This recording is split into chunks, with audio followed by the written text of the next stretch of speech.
Welcome back to any video. तो आज की ये वीडियो की हमारे BPCC 112 की यूनिट 12 मतलब 12 की संगठनात्मक विकास के ऊपर।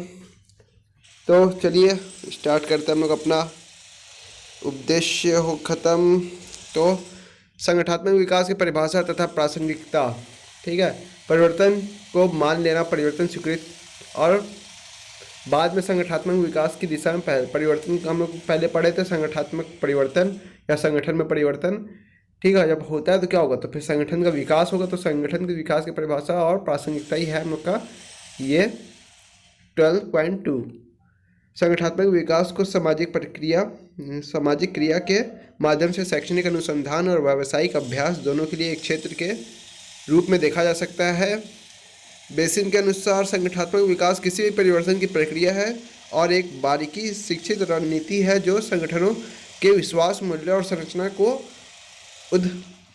उद्दीपित करती है ताकि वो बदलते समय के लिए बेहतर अनुकूल कर सके। आगे कमिंग्स एवं वर्ली ने कहा कि ओडी संगठनात्मक प्रभावशीलता में सुधार की दृष्टि, ओडी मतलब संगठनात्मक विकास, ऑर्गेनाइजेशन डेवलपमेंट, संगठनात्मक प्रभावशीलता में सुधार की दृष्टि से संगठनात्मक रणनीति, संरचनाओं और प्रक्रियाओं के नियोजित विकारों और सुदृष्टिकरण हेतु व्यवहार विज्ञान संबंधी ज्ञान का एक व्यवस्थित अनुप्रयोग है। व्यवहार विज्ञान संबंधी अवधारणाओं अनुप्रयोग करके संगठनात्मक विकास का लक्ष्य होता है संगठन में व्यक्तियों तथा समुच्चय संगठन की प्रभावशीलता को बढ़ाना। फ्रेंच एवं बेल ने ऑर्गेनाइजेशन डेवलपमेंट प्रणाली को एकीकृत करने के लिए 3 बिंदुओं को चित्रित किया: अभिविन्यास, लक्ष्य और सेटिंग्स। बीएस ने निम्नलिखित उपदेशों की बात की: संगठन की संरचना, संगठन के लिए नवीन और रचनात्मक माध्यम से तैयार करना, और लास्ट नवीनीकरण, क्षमता विकसित करने के लिए संगठनों को सक्षम बनाना।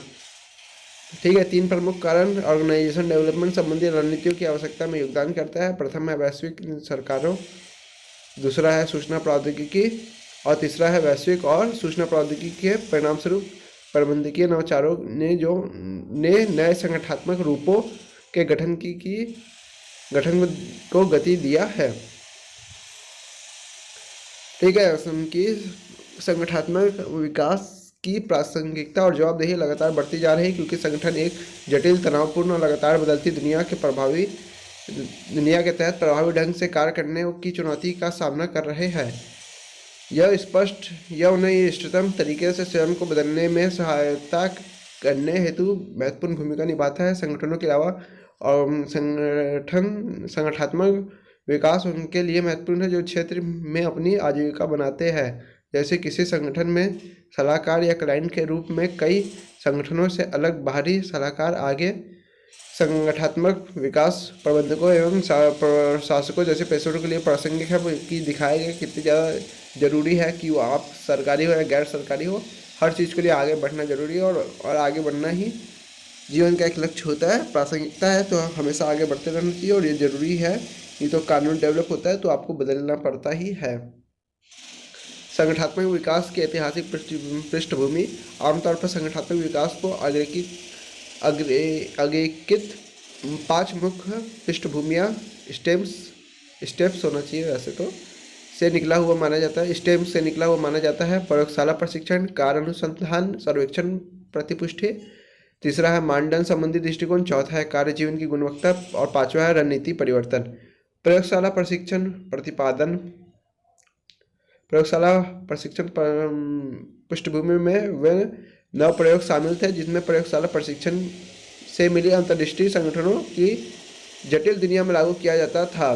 ठीक है, पहले प्रशिक्षण प्रयोगशाला में किया जाता था, उसके बाद जब वो पूर्ण रूप से समझ में आता था तब उसे दैनिक जीवन या क्या बोलते भारी रूप से निकाला जाता था। कार्य अनुसंधान और सर्वेक्षण प्रतिपुष्टि पृष्ठभूमि। संगठनात्मक विकास में कर्ट लेविन ने ही दूसरे आंदोलन या प्रतिपादन का स्टेम का बीड़ा उठाया जिससे यह सामाजिक विकास का एक क्षेत्र बना। 1940 के दशक में कर्ट लेविन के अलावा इस आंदोलन की शुरुआत करने वाले सामाजिक वैज्ञानिक विलियम वाइट्स, जॉन कोलियन और एडिथ हैमिल्टन थे। उन्होंने बताया कि संगठनात्मक सुधार के लिए अनुसंधान केवल तभी अपने लक्ष्य को पूरा कर सकता है जब वह सलाहकार और संगठनात्मक सदस्यों की कार्रवाई के साथ तालमेल बैठाए। क्या सलाहकार और संगठनात्मक सदस्यों की कार्रवाई के साथ, मतलब जो इनके ऊपर लागू किया जाना है उनसे, और जिन्हें आता है उनके साथ तालमेल बैठा के चीज़ों को डिज़ाइन परिवर्तन कार्यान्वयन से पहले संगठनात्मक सदस्य क्या महसूस करते हैं और उनमें क्या फ़ायदे होंगे, क्या नुकसान होंगे, क्या किसका काम घटेगा, किसका काम बढ़ेगा, ये सब चीज़ें बताना जरूरी है। बांडन संबंधी पृष्ठभूमि। पिछली प्रतिपादिका से लिंकट ने पहचान किया कि संगठन अग्रेकित 4 श्रेणियों में से किस तरह का होता है: शोषणकारी अधिकारी प्रणाली, परोपकारी अधिकारी प्रणाली और परामर्शी प्रणाली। सहभागी प्रणाली, चौथी श्रेणी यानी भागीदारी प्रणाली को संगठन के लिए आदर्श स्थिति मानी गई। एक बेंचमार्क या मानदंड जिसे सदस्य वर्तमान संगठनात्मक सेटिंग तथा आदर्श संगठन के बीच तुलना करके एवं उन्हें आपस में जोड़कर प्राप्त कर सकते हैं। सहभागी समूह प्रणाली के अंतर्गत निर्णय लेने में संगठनात्मक सदस्यों की उच्च सहभागिता और भागीदारी शामिल थी।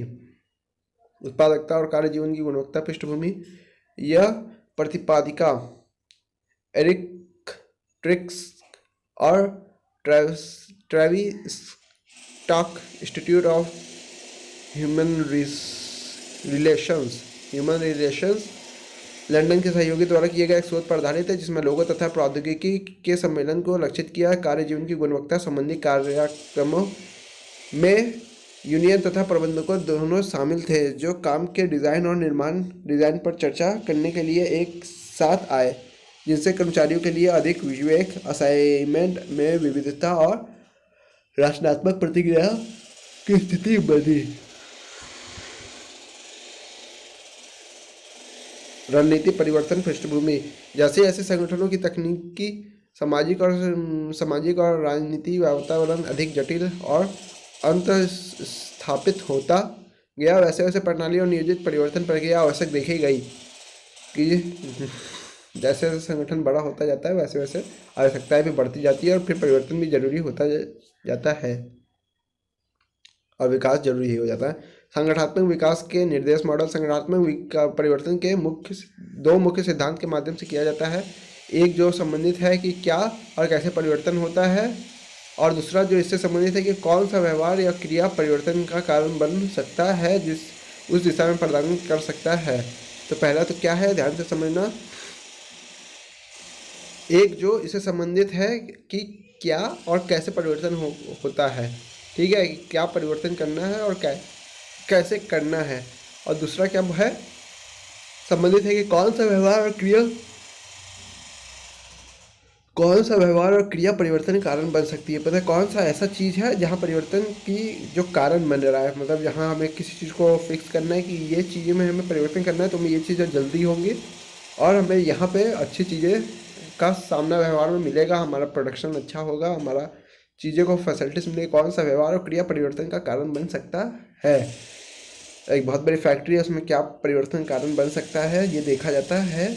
और पहला हम लोग को बताता क्या है, एक बड़ी फैक्ट्री में एक जो संबंधित है कि क्यों हमें परिवर्तन करना है और कैसे परिवर्तन अप्लाई करना है,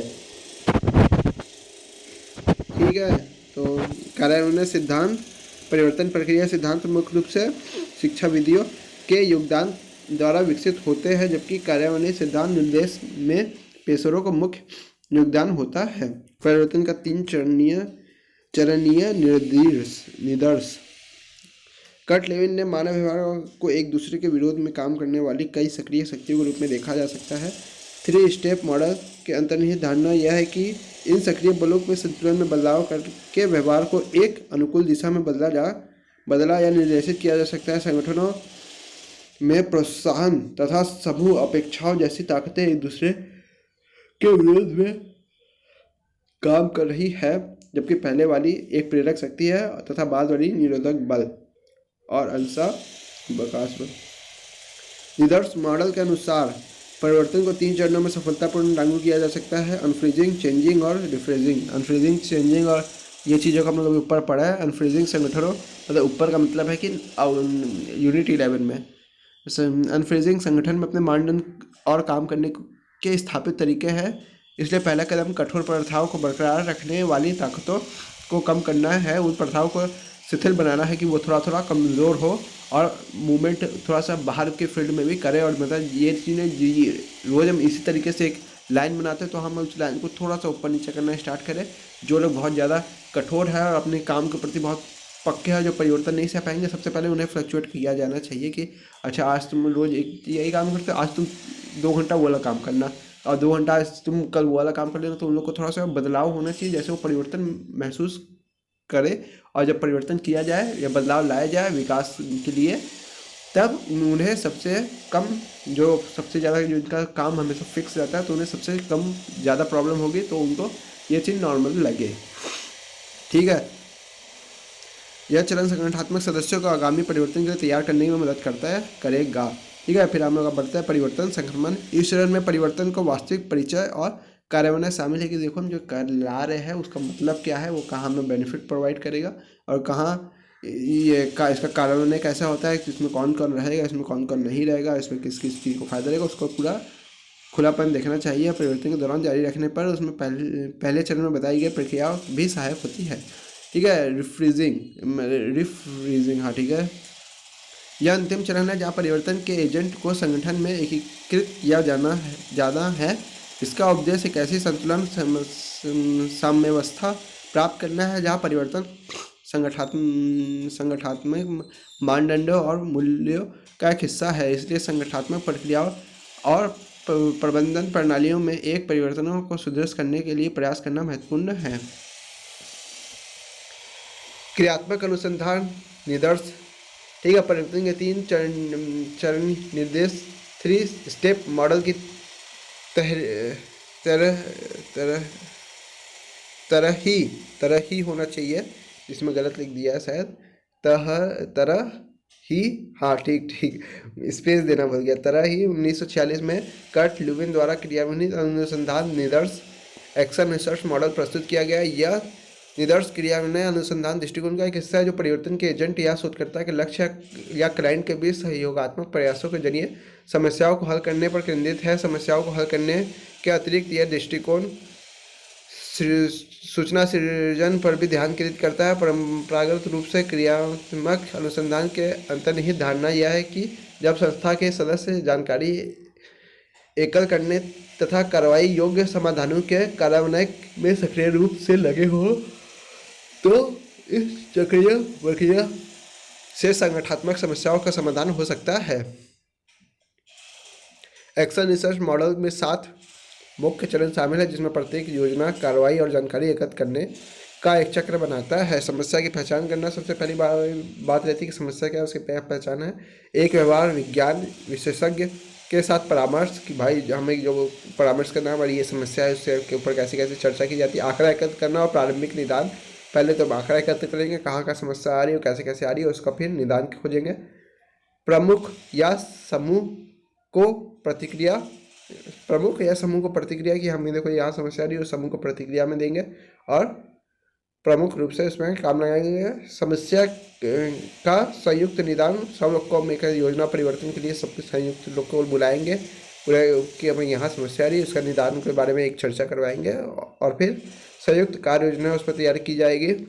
क्या योजना है, फिर उस पर हम कार्रवाई और हस्तक्षेप करके उस समस्या को निदान करके पूरी कंप्लीट कर देंगे।